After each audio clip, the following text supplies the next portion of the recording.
Bukit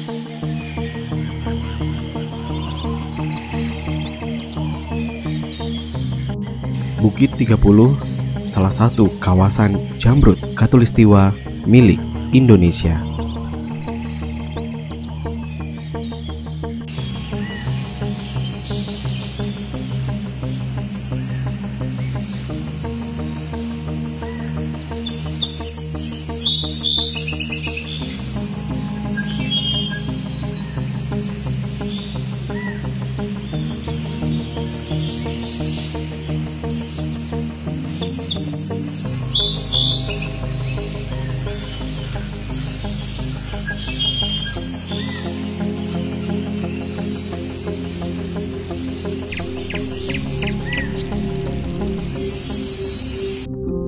Bukit 30 terletak di Pulau Sumatera, perbatasan antara Provinsi Riau dan Jambi.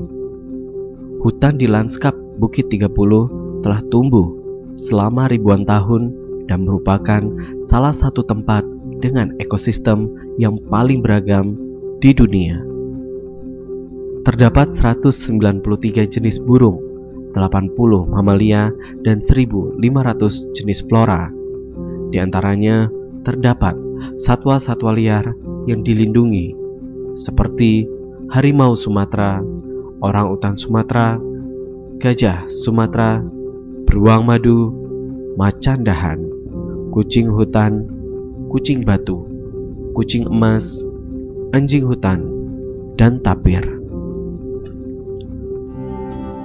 Kawasan lanskap Bukit 30 yang paling berbukit dan curam merupakan kawasan taman nasional yang dilindungi oleh negara. Sementara kawasan dataran rendah lanskap Bukit 30 tidak dilindungi dan sangat terancam hilang karena mudah untuk dialihfungsikan. Namun di kawasan yang tidak dilindungi itulah hidup harimau Sumatera, gajah Sumatera, dan orangutan Sumatera.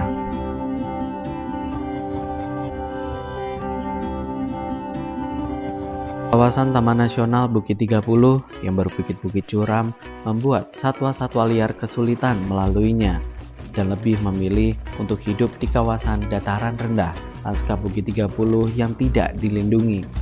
Satwa-satwa liar ini hanya terdapat satu-satunya di Pulau Sumatera dan dilindungi karena mereka hanya satu langkah lagi menuju kepunahan.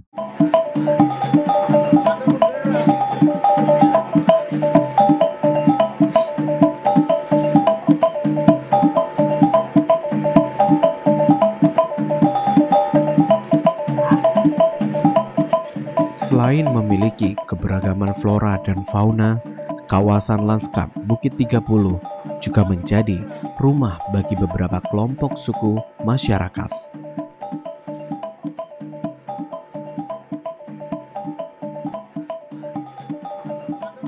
Mereka adalah suku Anak Dalam, suku Talang Mama, dan suku Melayu Tua.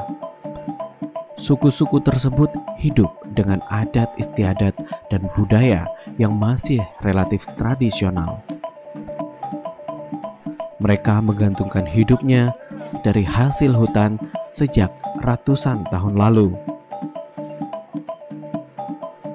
Sebagian besar penduduk bermata pencaharian sebagai pekebun. Dengan kegiatan sehari-harinya antara lain menderes karet, menanam ubi dan padi, mengambil madu, berburu, mencari rotan, dan jernang. Sehingga hidup masyarakat di sekitar sangat bergantung pada kebun yang dipeliharanya.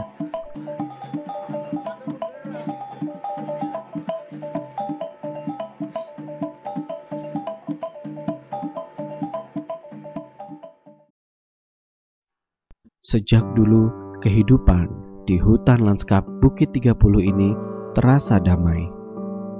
Sampai pada akhirnya terjadi perubahan fungsi hutan di Bukit 30, yaitu perubahan dari hutan asli menjadi perkebunan, hutan tanaman industri, dan pertambangan batu bara. Hutan itu masih alami, soalnya saya dulu masih dari tahun 98 itu sampai tahun 2000 saya masih menjadi penjelajah jernang, mencari jernang kan. sampai arah-arah Sungai Rambai, arah-arah Tungkal, itu masih utuh, dapat usaha mencari. Kalau sekarang tidak bisa, hutannya tidak ada lagi.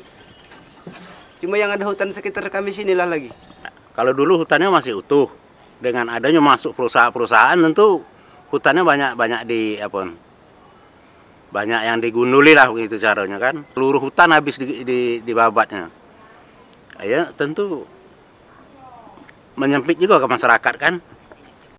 Perubahan fungsi hutan ini menimbulkan dampak bagi masyarakat yang hidup di sekitarnya. Kalau dampaknya yang ke masyarakat kan tidak ada, cuman ya untuk perkembangan yang akan datang masyarakat ya tentu ada dampaknya kan gitu. Ya dengan masyarakat luar memang tidak ada kena dampaknya, tapi dengan masyarakat di sekitar menikmati dampak istilahnya pembukaan lahan tersebut.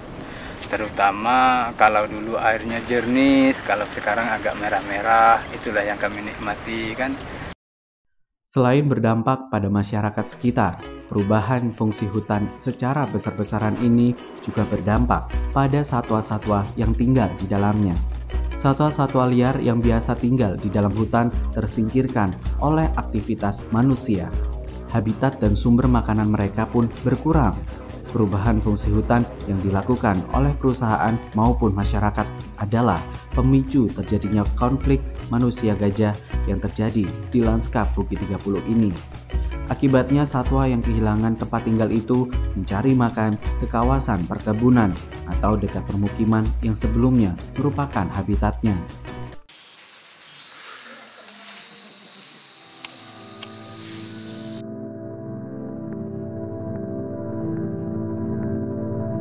Pertemuan antara manusia dengan satwa liar pun semakin meningkat. Ada satu spesies yang memiliki pengaruh yang besar terhadap aktivitas berkebun masyarakat sekitar Bukit 30. Gajah. Dan perjumpaan dengan sawah hutan-hutan sini kami, memang diwa-diwa hutan sini dia ya kayak ginilah. Tapi dia itu tidak mau saling mengganggu kalau tidak disuruh. Kalau disuruh dia akan ngabisi. Kalau dulu setahun sekali lah antara Jambi dengan Riau ini tidak terbuka. Sedangkan Sikalo ke Simambu Bay susah. Sikalo Simambu Bay susah lewat sungai. Masih hutan semua. Jadi perputaran hidupnya rotasi, istilahnya cari makannya itu luas. Targetnya sekian bulan baru sampai ke Sikalo. Kan kalau sekarang di sana istilahnya menghalau, di sana menghalau. Jadi harus kemana? Jadi timbul nekat gajah tersebut kan. Kalau dulu dia paling 2 kali dalam setahun datang ke sini. Kalau kini tidak ada balik-balik lagi, dia di sinilah dia. Berkurangnya habitat asli dan sumber makanan gajah memaksa mereka mendatangi kawasan perkebunan untuk mencari makan. Ya kalau hewan itu saya rasa karena lokasi tempatnya di hutan itu tidak ada lagi, tentunya dia menyempit, mendekat ke di mana yang ada kebun karet, kebun masyarakat, nah itu aja cuman. Hutan istilahnya kebun yang bentuk jadi hutan di situlah. Tinggalnya gajah sekarang lantaran di atas sana perusahaan lagi pembukaan lahan, jadi mereka tidak merasakan itu belum. Yang jelasnya kami di Sikalo, gajahnya lari ke kami. Dari tahun ke tahun, hutan di lanskap Bukit 30 mengalami penyusutan yang sangat drastis. Rata-rata hutan seluas 30.116 hektar hilang setiap tahunnya.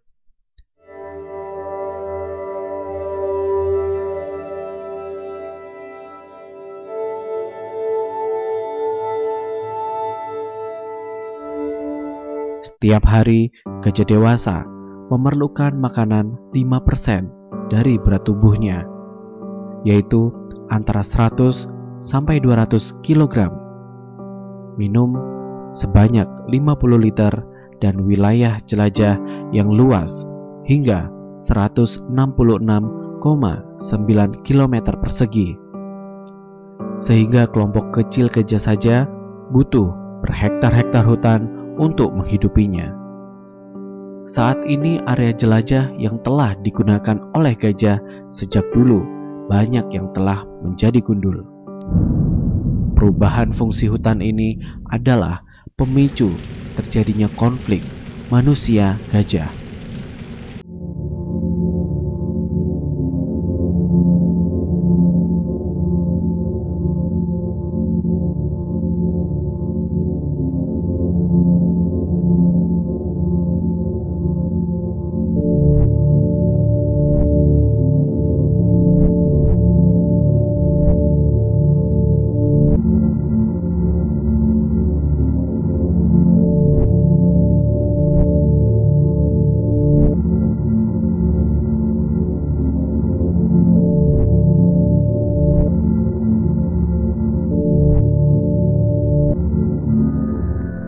Tidak heran jika gajah menjelajah dan mencari makan ke kawasan perkebunan.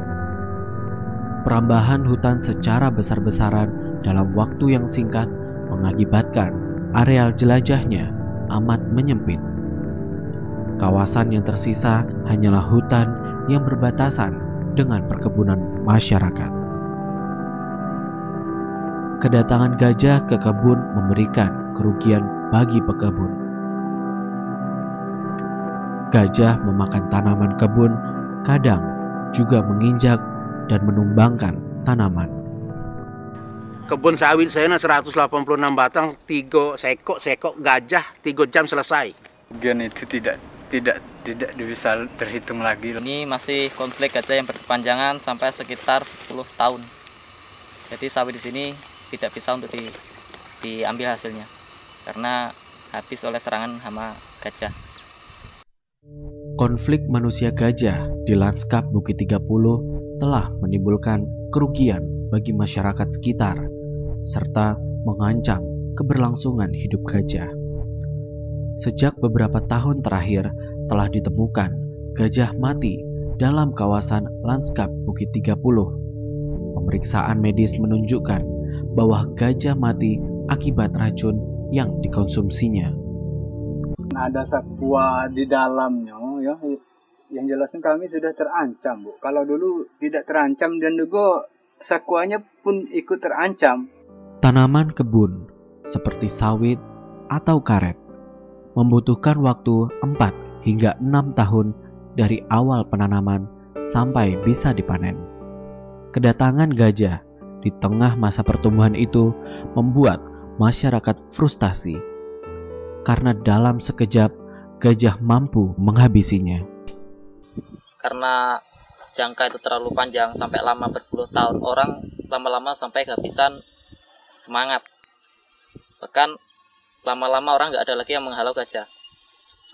Jadi lama-kelamaan gajah ini semakin mendekati ke arah desa karena sawit yang jauh dari desa udah habis. Jadi sampai ke dekat pemukiman, bahkan sampai yang melewati sekitar pemukiman. Itulah yang terjadi dulu sekitar 10 tahun lamanya.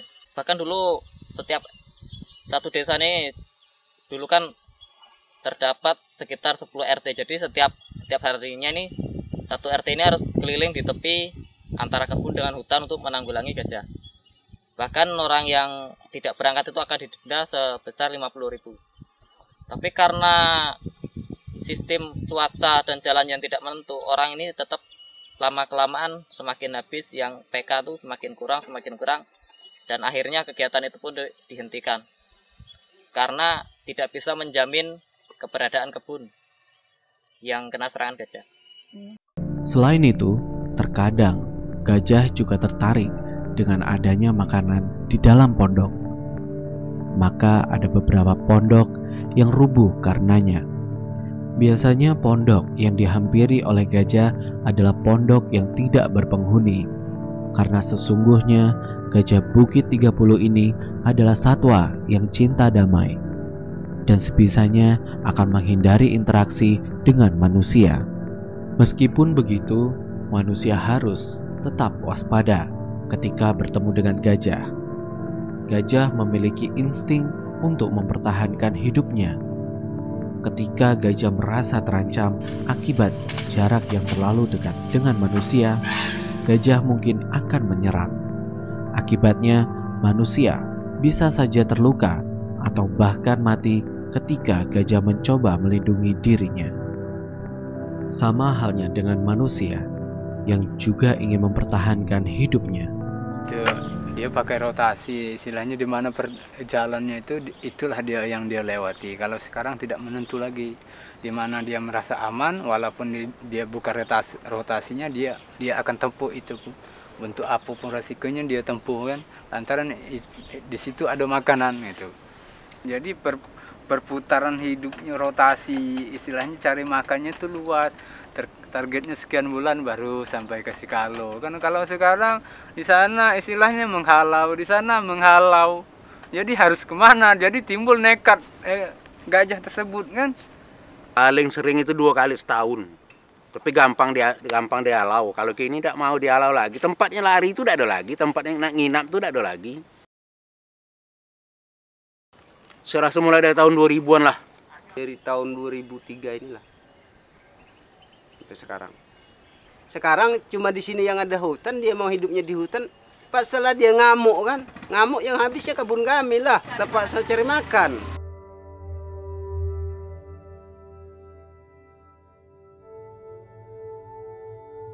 Akan lebih baik jika kedua belah pihak sama-sama bisa terpenuhi kebutuhan hidupnya seperti sedia kala, tanpa ada pihak yang dirugikan.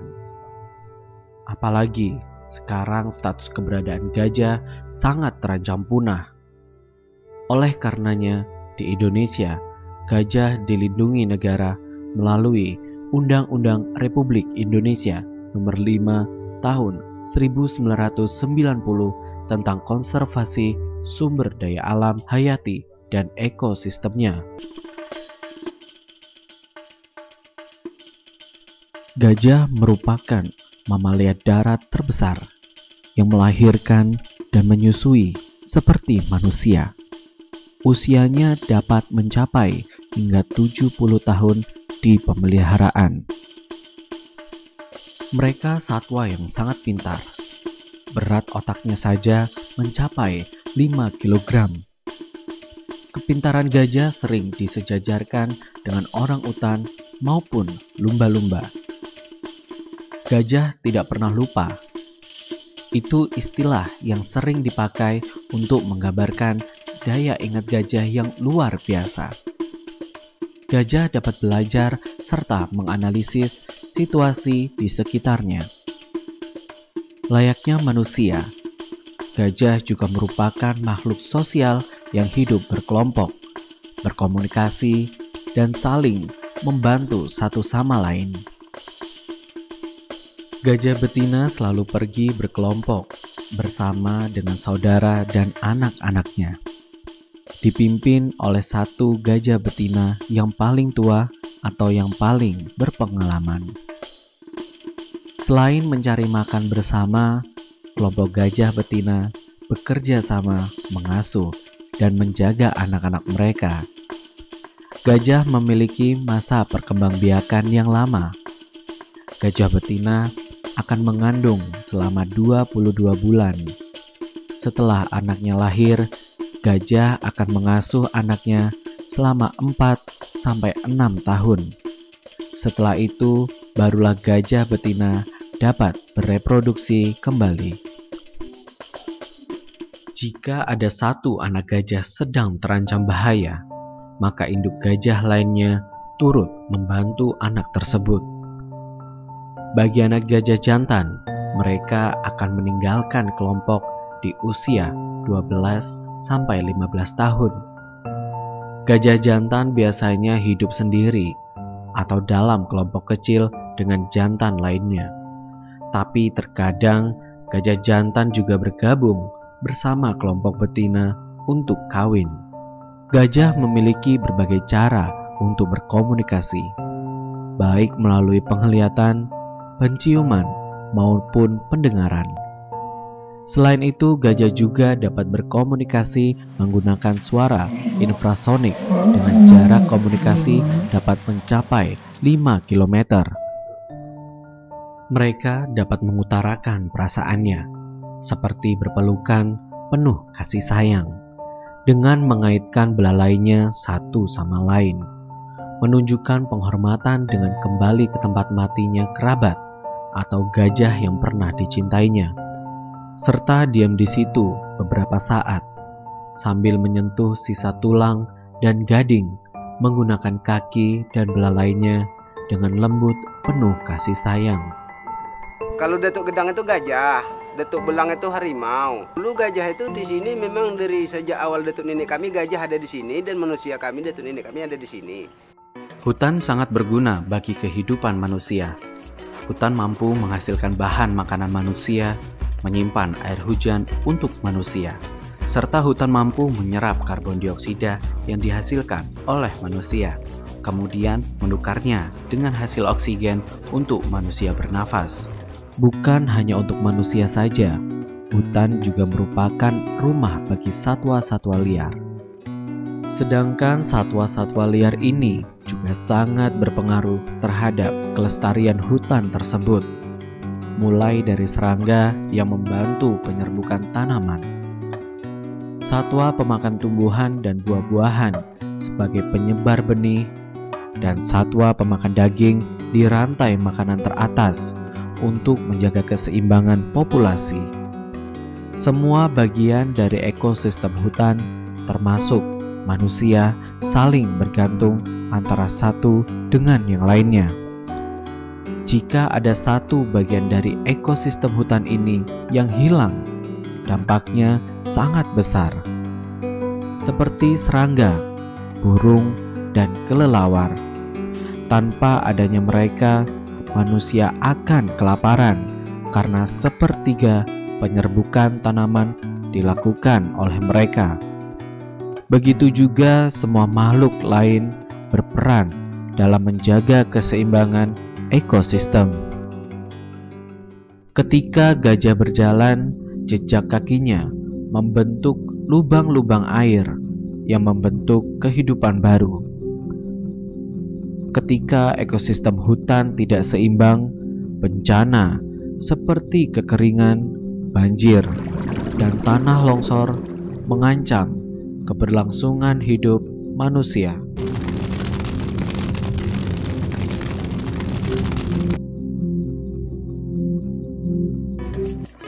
Gajah dan juga badak dijuluki sebagai tukang kebun hutan karena mereka adalah hewan pemakan tumbuhan dan buah-buahan yang besar, sekaligus membantu dalam menyebarkan benih tanaman, terutama benih tanaman besar. 65% biji yang dikonsumsi gajah setelah dikeluarkan melalui kotoran akan berkecambah, lalu tumbuh besar. Gajah juga menggali banyak sumur untuk memenuhi kebutuhan air kaya mineral. Ini membantu hewan kecil lainnya untuk mengakses sumber yang sama. Pada saat yang sama, tindakan ini membuat tempat hidup kecil untuk banyak makhluk lainnya. Seperti katak yang bisa bertelur di dalam air. Bekas jejak seekor gajah tunggal saja pada akhirnya dapat berubah menjadi sebuah miniatur kehidupan. Dari tahun ke tahun, jumlah gajah di lanskap Bukit 30 terus berkurang. Pada tahun 1985 atau sekitar 30 tahun lalu, jumlah gajah di lanskap Bukit 30 ini berjumlah sekitar 300 sampai 400 ekor. Namun, menurut survei yang dilakukan Frankfurt Zoological Society atau disingkat FZS pada tahun 2012, jumlah gajah di lanskap Bukit 30 hanya tersisa sekitar 160 ekor saja.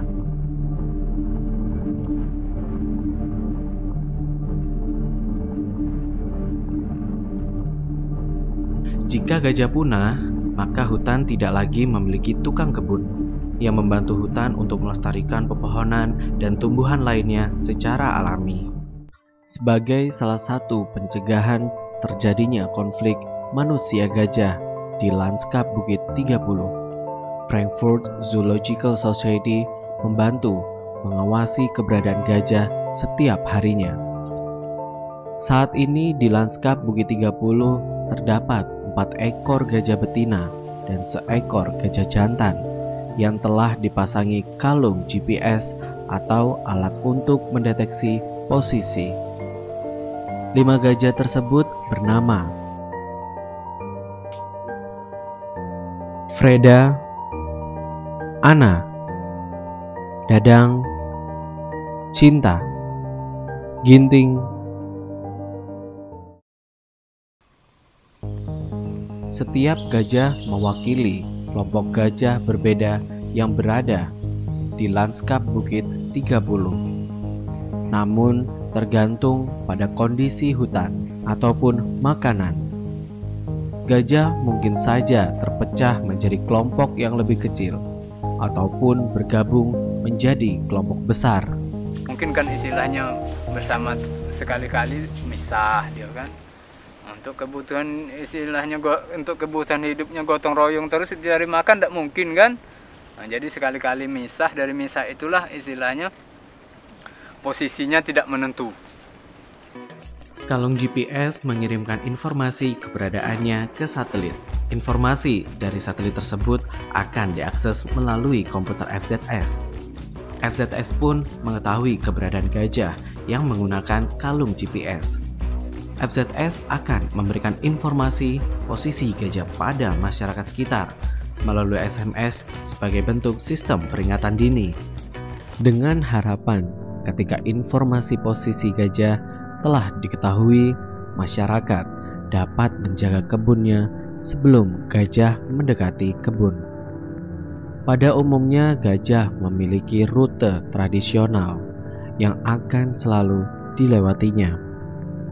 Rute tersebut merupakan rute jelajah yang dipakai oleh gajah sejak generasi ke generasi. Ingatan mengenai rute ini akan dilanjutkan secara turun-temurun melalui pemimpin kelompok. Jika memungkinkan, gajah akan melewati rute tradisionalnya karena disitulah mereka pernah mendapatkan makanan, minuman, dan tempat bernaung.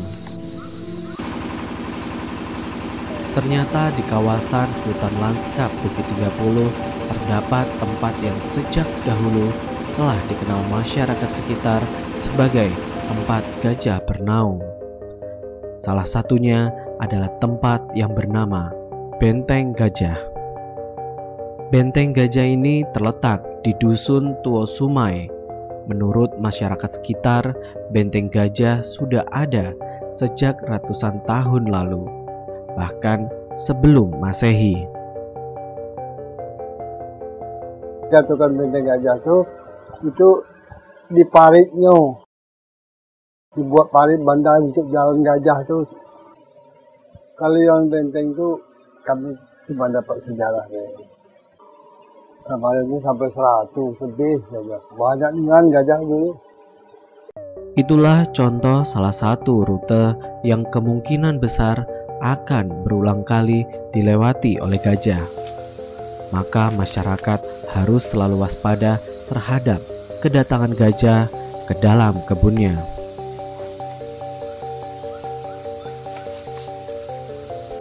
Namun semenjak hutan alami di sini banyak berubah menjadi perkebunan, saat ini gajah menempuh rute yang tidak menentu.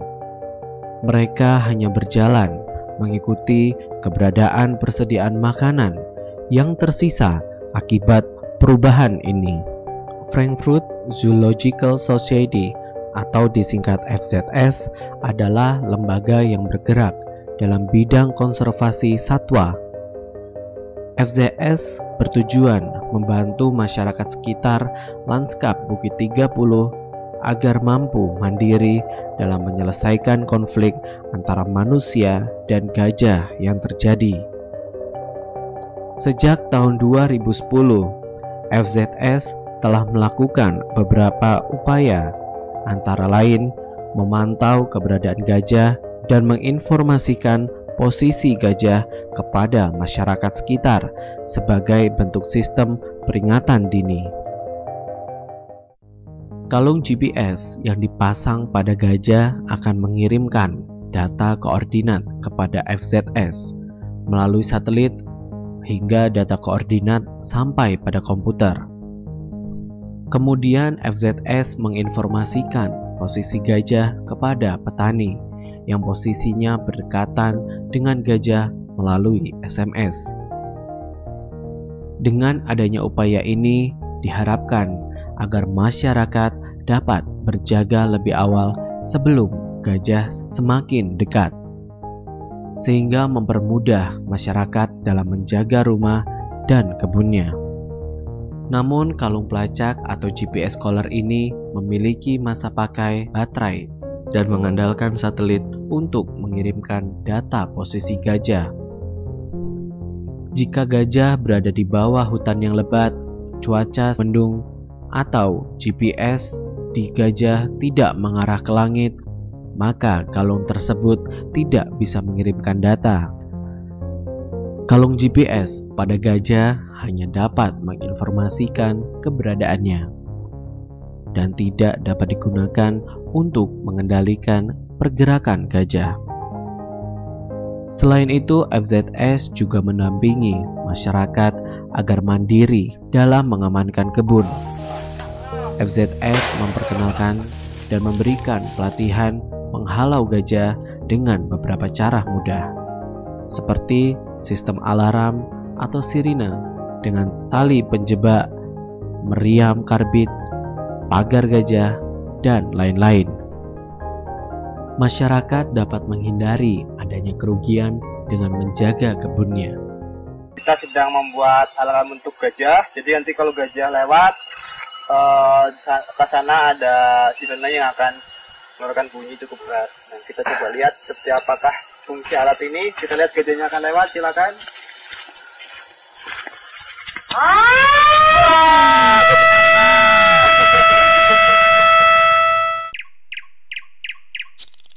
Pada dasarnya, gajah sangat peka terhadap suara. Maka gajah akan lebih terganggu jika mendengar suara-suara gaduh yang mengganggu. Dengan mengeluarkan suara-suara keras, gajah akan segera menghindari dan menjauh dari sumber suara tersebut. Hal ini bisa diaplikasikan untuk menghalau gajah. Contoh alat yang bisa mengeluarkan suara keras untuk mengusir gajah, antara lain sistem alarm seperti yang ada di Muara Sekalo, meriam karbit, kentongan, dan mercon. Selain suara, pada dasarnya gajah liar ini takut dengan keberadaan manusia. Mereka akan mencoba untuk menghindari pertemuan dengan manusia. Maka saat malam hari, mereka akan menghindari cahaya-cahaya yang ada, karena mereka menganggap dengan adanya cahaya, maka disitulah ada manusia. Cahaya ini juga bisa diaplikasikan dalam penghalauan gajah. Contohnya antara lain dengan menyalakan api unggun, menyalakan cahaya di ujung batas kebun, obor, dan sebagainya. Kemudian untuk mempermudah pengawasan kebun akan lebih baik jika pengawasan dilakukan dari tempat yang tinggi. Jarak pandang dari tempat tinggi akan lebih luas, seperti yang ada di Tujuh Koto. Menara intai harus dibuat yang kokoh agar aman dari serangan gajah. Berdasarkan pengalaman yang ada, ternyata terdapat perubahan keadaan saat menghalau gajah dulu dan sekarang. Dulu gajah lebih mudah pergi saat manusia menghalau. Gajah dulu sangat takut akan suara kentongan dan cahaya yang manusia hasilkan. Namun sekarang, gajah telah belajar dari pengalamannya. Semakin banyak suara-suara yang didengar oleh mereka, semakin lama gajah pun mulai terbiasa dengan suara-suara bising yang dihasilkan manusia, seperti kentongan, kendaraan bermotor, bahkan suara alat berat yang memotong habitatnya.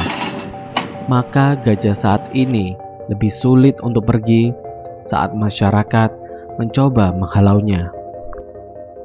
Kalau saya perhatikan Bu, dari tahun ke tahun dia punya pengalaman juga Bu. Kalau kalau kayak gini awalnya dia takut lari. Besok untuk sekian kali lagi kayak gitu juga dia bertahan. Kita robah lagi metode yang lain kan. Sekali atau 2 kali, Bu. Dia kalau saya tengok daya pikirnya itu sama dengan manusia. Ya, itu jelas jauh bedanya, lantaran kan istilahnya manusia sudah ada di mana-mana. Dulu tidak pernah dia mendengarkan alat berat, tidak pernah mengadakan bunyi mobil, bunyi Honda kan. Nah, kalau sekarang itu sudah menjadi hal biasa buat binatang tersebut, buat gajah tersebut. Jadi kita apapun istilahnya tindakan untuk mengatasi gajah itu sudah macam-macam. Dia punya naluri juga gitu kan. Kalau ini tidak apa-apa katanya kan. Kalau untuk ini ya oke, mungkin pelajaran dia pergi. Nah, kalau dulunya Bu dengan kantongan lah itu dia sudah pergi kemana-mana. Kalau sekarang kami hidup api, ada meriam. Kemarin pernah dari lembaga FJS apa membantu kami, ada senter kan. Itulah suatu kebanggaan bagi kami, bagi FJS kan. Ada senter, ada meriam. Sekarang tidak ada aktif lagi, ada istilahnya apa, alarm apa kemarin? Sistem alarm. Jadi disentuh gajah itu bunyi alarmnya kan. Nah, untuk mengatasi itu Bu, kami teriakan api kan, itu harus ada. Kalau teriakan aja apinya nggak ada, dia bertahan.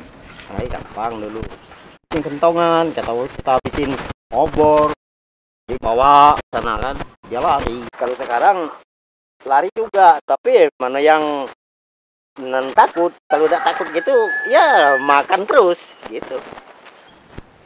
Karena kan kita bikin bedil itu bukan kita setumpak aja, meriam itu kan. Di sana ada meriam, di sini ada meriam, sini sana kan sering masuk kan, ledak-ledakan terus gini, ya kan gitu. Lah biasa. Ya? Lah biasa kan itu. Setiapnya datang kentong bulu itu kita pukul terus, ya gitu. Di sana, di sini juga. Nah, lantak situlah ini. Tiap hari gimana datang aku lah ada kentongan katanya kan gitu. Di sini terus dulu bisa dihalau kalau gajahnya, kalau kini tidak mau lagi dihalau, dia lah sama dengan manusia juga, dia ada takut lagi dari manusia. Ya kalau zaman datu nenek kami itu sampailah zaman kekecilan orang kami, dia itu di unggun api aja dia udah pergi, ketemu sama kita itu 1 hari itu 1 bulan udah akan ketemu lagi. Nah, rajin masuk dia ke kebun itu 3 tahun itu paling 1 kali dia lewat, numpang lewat kan, bukan disengaja dia masuk. Numpang lewat jalan dia. Tapi dia itu kalau udah di goli kentongan dia pergi. Lama itu pergi dia, 3 tahun lewat lagi dia kan. Kalau sekarang di goli kentongan enggak mau pergi, nengok orang malah mendekat. Lantaran apa? Dia terpaksa cari makan. Alat yang terakhir adalah pagar gajah. Pagar gajah ini mengalirkan aliran listrik yang membuat gajah jera jika menyentuhnya, namun tidak mematikan. Metode ini terbukti efektif untuk mencegah gajah masuk kebun di Desa Sekutur Jaya SP2, Serai Serumpun, Tebo, Jambi. Setelah tahun itu LSM menawarkan program yaitu yang disebut pagar listrik untuk penanggulangan serangan gajah. Jadi waktu itu untuk memperjuangkan mengadakan pagar listrik ini aja sangat sulit di SP2 karena orang udah 90% frustasi, bahkan tidak percaya dengan alat ini. Kalau alat ini bisa untuk menanggulangi hama gajah. Karena masyarakat di sini, masyarakat awam belum tahu bagaimana cara kerja alat listrik ini, berapa tegangannya dan bagaimana keamanan alat ini. Apakah mematikan, apa hanya untuk menakut-nakuti.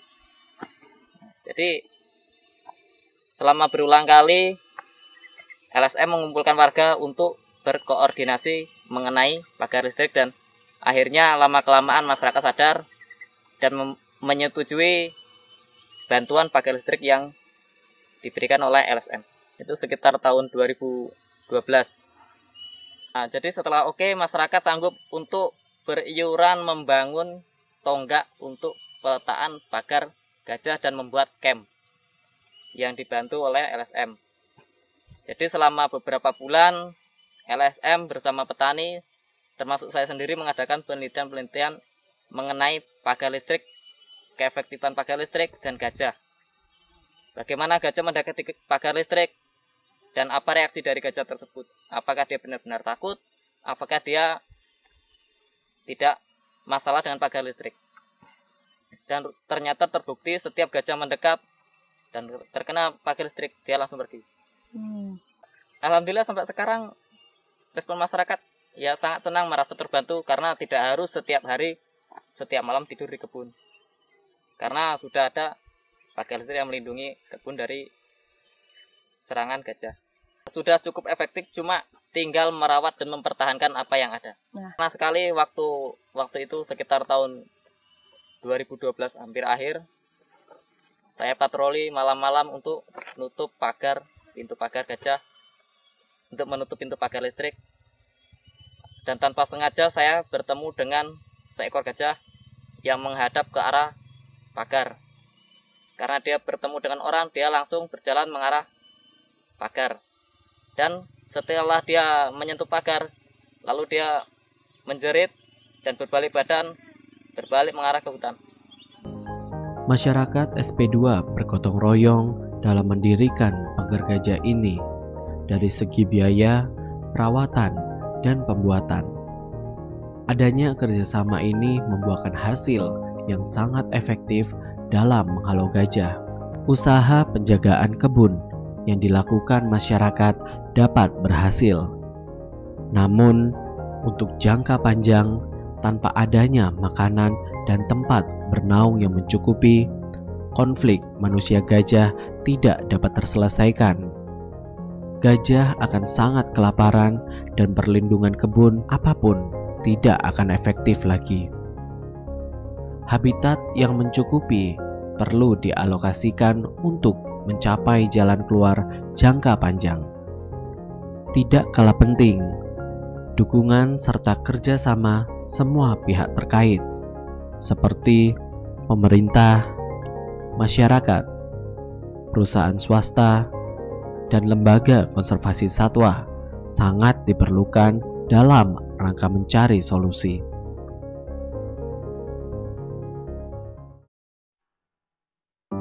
Masyarakat di Lanskap Bukit 30 memiliki harapan yang besar agar menghasilkan solusi untuk kebaikan bersama.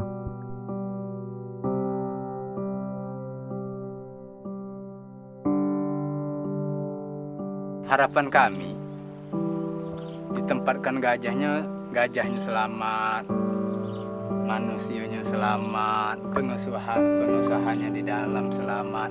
Mari harapan saya bersama-sama kita menyelamatkan satwa yang ada di Kabupaten Tebo. Ini masalahnya satwa ini sebenarnya Kabupaten Tebo bangga, ya.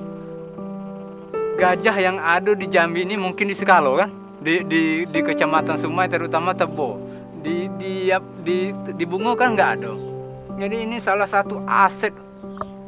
Ngapo istilahnya pemerintah tidak dengan aset yang ada tidak ingin tahu.